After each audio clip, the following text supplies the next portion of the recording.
Hi guys, अब मैंने Amazon से पार्सल मंगाया है। देखते हो कैसा है, अनबॉक्सिंग करती हूँ। ठीक है, ओके। मुझे नहीं पता है अभी।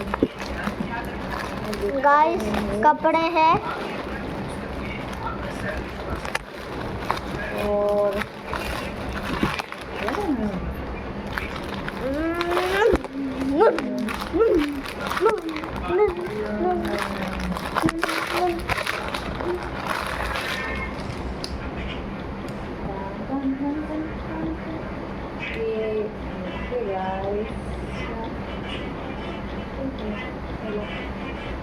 गर्मी लगने वाला है मुझे तो बहुत।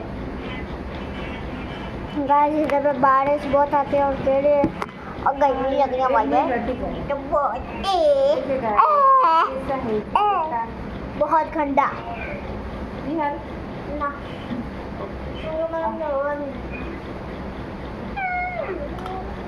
સારો છે। हाँ बाद में पेन से वीडियो बनाएगी, ठीक है ना? પછી પછી અત્યારે તો સારું લાગે છે। કપડું તો ગરમી લાગશે મને।